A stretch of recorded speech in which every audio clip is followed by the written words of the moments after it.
Let's go back to the issue of meals for children who are learning at home instead of at school at the moment. Second Helpings in Stamford aims to reduce food waste, has put something in place to help children in the local area. Every day they make packed lunches and takeaway meals for families. You don't need a voucher, you just need an appointment. You don't actually need an appointment to go along. If you need food, they're there for you.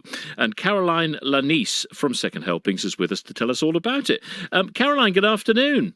Good afternoon. Tell me how this all came about. How did it start?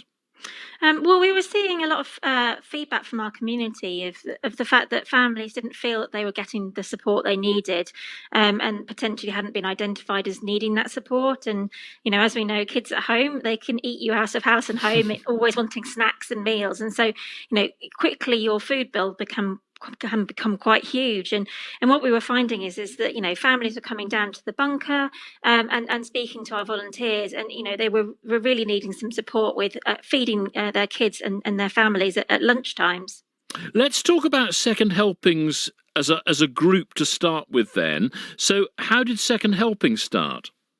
Well, Second Helpings is part of the Real Junk Food Project, which is a sort of national pay-as-you-feel concept where we collect and are donated surplus food from local suppliers. So, if there's any surplus food from local supermarkets or businesses, we receive that food and then we can redistribute it both through our bunker and also cooking it into takeaway meals, which we distribute at Stamford Methodist Church in Stamford. And the bunker, that's like basically, a place that people can access food, those that actually need it. It could be somebody on benefits or whatever it might be. Yeah, the bunker is like a shop, but we don't call it a shop because you don't have to pay for what you receive or what you take. It's very voluntary in terms of what you feel you can give back, and anyone can visit our bunker. You don't have to be on benefits. You can just be visiting because of the environmental aspects and wanting to reduce the amount of food waste that's going into landfill. So we really do welcome absolutely anybody from the community. As you said at the beginning, you don't need to make an appointment. You don't need any vouchers. You can pop down as many times as you need and take what you need during the 5 days that we're open during the week. And do you limit the amount that people take? Do people sort of say, well, we're taking this will see us for 3 days, 4 days, whatever? How does that work? So when our guests come to the bunker, we've got a great set of volunteers and they're really friendly and chatty, and they'll talk to you while you're waiting to enter the bunker and find out a bit about who you've got at home, or if you're supporting an elderly relative or a neighbour, etc. And then as you go around the different stations within the bunker and you're speaking to the volunteers, they'll check what you need, make sure you've got supplies of what you need for those who you are cooking for, and if you have got kids at home, they'll make sure that if you need and you would like, they've got packed lunches for all the kids that you require, and also takeaway meals specifically designed for kids. So it really is sort of a great conversation that you can have with our fantastic volunteers to make sure you get what you need. There's been a lot in the news, hasn't there, about providing meals for children who would normally get a meal at school, but they're being homeschooled at the moment. Just to be clear, this is a meal for that child. It's not providing a meal necessarily for the whole family. It's supplementing the child who would have had that meal at school, isn't it? Well, it's a mixture of both, actually. So the meals that we're cooking specifically for children, obviously we know that some kids have specific tastes. They potentially don't like the same things that all adults do. So we are very aware of the kind of foods that kids want, but also making sure they kind of try and get that healthy, balanced diet and a mixture of fruit and veg. So those packed lunches and those specific takeaway meals for kids are very much designed around kids' tastes. But we also do takeaway meals for adults, and we supply a lot of takeaway meals both through the bunker to any adults that require. And again, you don't need to have a reason. You just need to speak to one of our volunteers, and they're happy to give you one of these takeaway meals to be heated at home. But we also distribute those through our various partnerships in Stamford. For example, Support Our Stamford collect and distribute takeaway meals as well to some of the customers on their list who potentially are vulnerable and shielding. So we do provide meals and food for pretty much all the family. Have you been surprised as to, the offers of food that you've had to keep it going? Have people been kind, either with donations or companies that are getting near to sort of sell by dates for some of their products as well? Yeah, absolutely. And we're always bowled over by how generous and kind local businesses are. And, as you said, we have recently been contacted by quite a few schools and potentially workplaces whose canteens are closed. And they've noticed that things are approaching their sell by date, or they know because of the national lockdown, they're not going to be able to get to use that food within their kind of their environment themselves. So they kindly make those donations to us, and we're able to then cook or distribute those foods ourselves to make sure that, again, it's not wasted and it doesn't end up in landfill. But also bowled over by local supermarkets who, again, kindly donate their surplus food or food that's nearing sell by dates, perfectly good, high quality food that we can then quickly get out and distribute it into the community. So we really are reliant on those excellent sources and suppliers who have been supporting us throughout the year, really. Aside from the children needing support who are homeschooling at the moment that would normally get a meal at school, have you noticed over the past year an increase in demand for this sort of service where perhaps people have been furloughed, people have lost jobs across the year? Have you noticed an increase in more people needing your help? Yeah, absolutely. I mean, last year we had 13,900 visitors to our bunker, which is a huge amount. And that has increased particularly during the national lockdowns and during school holidays as well, where families have needed support. And we've made over 11,000 takeaway meals during the course of 2020. So it's a huge amount of food, as you say, for people who potentially have lost their jobs, aren't able to work, shielding, or furloughed, and it's just that extra support that the community needs. That's incredible. 11,000 takeaway meals last year alone.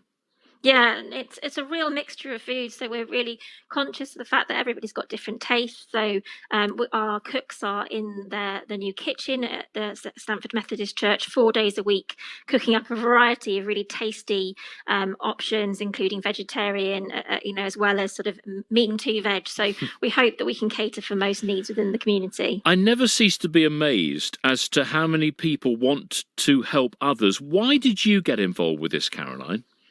Well, interestingly, I became involved during the first national lockdown. It's something that I've always wanted to do, and I haven't lived in Stamford that long myself, and I was really keen to sort of give a bit back to the community. So looked on their website, found the volunteer form and applied, and and it's been great for me from the beginning. I started off labelling the takeaway food, and then I was lucky enough to become involved in the committee managing their comms. But from the experience, I've made lots of friends there, and it's really great to understand how the organisation, how Second Helpings is really kind of reducing landfill by collecting the surplus food and distributing it. So I know for a lot of people in Stamford, volunteering at Second Helpings and other fantastic charities has been a huge sort of support for them themselves actually during lockdown, and kind of giving you that human touch during the whole kind of difficult year that we've had. But well done to you. You didn't get in a muddle with your labelling. You didn't put bolognese on a chili, did you, or anything like that? You never can tell. About that. Have I labelled the wrong thing? I know I have to do that in the freezer. My wife says all the time, look, did you put a label on that before you put it in the freezer? Otherwise, you'll never know what it is. I mean, it's a fantastic thing that you're doing with Second Helpings. If we can help, what sort of help are you looking for? Are you looking for donations at the moment? How can we help you? Well, I mean, if anyone wants to volunteer, we're always open to new volunteers. So if you head to our website, there's a volunteers form, or next time you pop down to the bunker, you could speak to one of our existing volunteers and kind of find out a bit more about it. In terms of food donations, again, if you contact us through either the website or through our Facebook, we can let you know what we need or if you can support. And again, for monetary donations, when you visit the bunker, it's a pay-as-you-feel concept. So you can pay what you feel you kind of owe for what you've taken, or if you can't manage it that week, maybe you can pay another week instead. So, or sort of for bigger donations, if you contact us directly, again, we can supply the information required. And what if somebody listening in, a family member, could be even people on their own, I would imagine as well, in the area that need your help at the moment? How do they get in touch with you? Well, I mean, we always are open to new visitors, and we welcome fresh faces as well as sort of our regulars. So if you visit us for the first time, if you check out all the information on our Facebook page, or drop us a message through Facebook Messenger or email, and we can give you more information. But we really are just open to all. So we've got our opening times on our Facebook page and website. If you check them out, pop down during that time, and our volunteers will guide you around the bunker and make sure you get everything you need. Fantastic. Which days are you open? We're open Tuesday through to Saturday at different times each day, hopefully to try and make it convenient for everybody, whether you're working or whether you're homeschooling. Those times again can be found on our website. But yeah, we're open for a couple of hours each day, and we tend to be a bit busier during the beginning of the opening. But yeah, pop down at any time is convenient for you. And some of the big names in retail, they're supporting this project, aren't they, locally as well? Yes, I mean, all the big local supermarkets support second helpings. So, M&S, Waitrose, Morrison's, Tesco's, to name just a few. And apologies for anyone I've missed out there, but also sort of local suppliers like Riverford and their organic sort of food boxes as well. So we do get a real variety, and it comes in different days during the week. So there's always a fresh supply of usually quite seasonal produce. So it's a bit of you come down, you find what's available, and then you can think up some great stews or curries or pastas or soups to cook. So sometimes it feels a little bit like sort of come down and then make up some recipes as you come home. But I think that's great. It's a real I'm a great one for substituting things. If you haven't got one thing, put something else in. We've mentioned the bunker a couple of times. Where is the bunker? So the bunker is based at Stamford Methodist Church, which is you can either access it through Barn Hill, or we're just off North Street. We're currently in the main church hall, and the importance of that is to give everybody the space that they need so that they can kind of come and shop with us safely and maintain social distance. And we've got absolutely loads of food, lots of fresh vegetables, fresh fruit, some chilled items and bakery items, and as I said, some packed lunches and takeaway meals as well. So lots of variety, and just pop down and take what you need. Caroline, lovely chatting with you. Good luck to you and all the other volunteers behind the project. I think it's a great, great scheme. Thank you for joining us on the show today. Caroline Lanice from Second Helpings in Stamford. The bunker is in Stamford Methodist Church, just off at Barn Hill, if you want to get involved with that. And they're open Tuesday through Saturday, various times. You need to go on the website if you want to check out the exact details. But if you're in the area, you will be made most welcome.